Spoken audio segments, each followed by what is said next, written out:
So your time with Buffalo comes to an end. You had back surgery, I believe. Your first daughter was born. So a lot of stuff happening in Buffalo. Free agency comes along, and you don't know where you're going. You had an agent at the time who was a good friend, and there's a bit of a history there down the road with the Chargers and all that.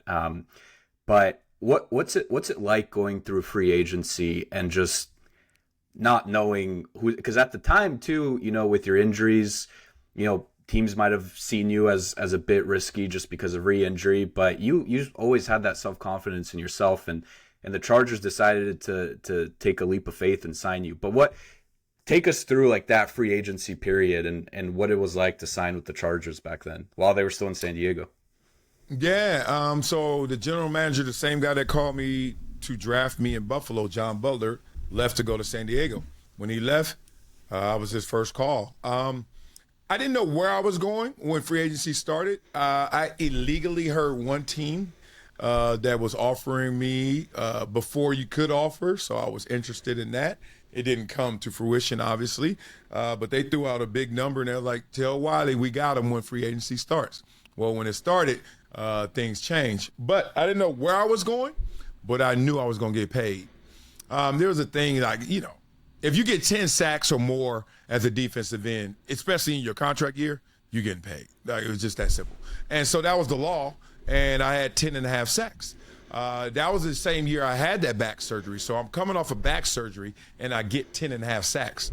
So teams are like, damn, that boy must be hella good. He didn't even have a back. He ain't even playing every game. Or he ain't even play full strength, and he got 10 and a half.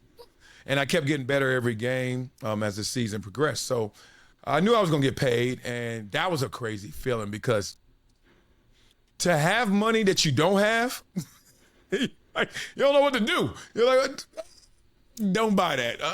Don't look at that. Don't go there, But like, there's going to be a day real soon. So that was fresh. The best part was, like anything, it just feels good that somebody wants you. Something out there wants you. Something respects what you do. You're pouring your whole soul into what you do. And for that to be respected, recognized, and rewarded. Simple as anybody else, anything else. A promotion at your job just feels good, right? So I knew that was coming. And when it happened, it was life-changing. I was able to come home and set up shop and hook up my family and set us on a different path than we ever been on. Change our generational curse or change the direction of my family and our legacy. So all that for getting 10 and a half sacks. I've done a lot in my life, but 10 and a half sacks did a lot more for me. So it was just an amazing experience. And I lived a dream for many, many months there. And then I think you told the story of how, the Chargers offered you their first number and your agent was like, let's hold off, they'll come back. You were supposed to fly to Oakland, I believe, to go visit with them. And the Chargers kept calling back and kept increasing their number. And your agent was like, hold on, let's not sign anything yet. And I think it might have been 40 million was like the last number that they offered. And your agent was like, all right, this is it. Yeah, it started off with 20 million. No, first of all, it started off, all right, Marcellus, it's nice to meet you. Here's our locker room. Here's our training room. Here's our meeting room. I was like, you think I came on a visit to see y'all rooms? I know they all nice. It's the NFL. Duh, I don't care the shape of it. What we talking about here?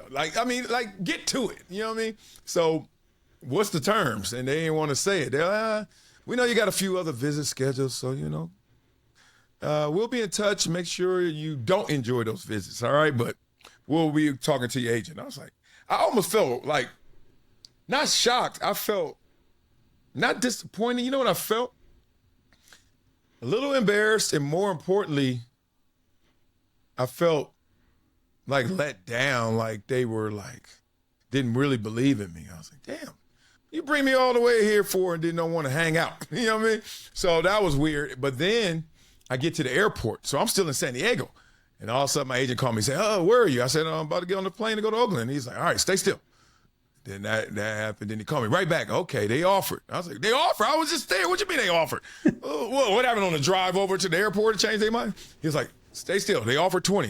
I was like, 20 million? I was like, I said, let's go. He was like, nope. He's like, I'll call you back. Stay still.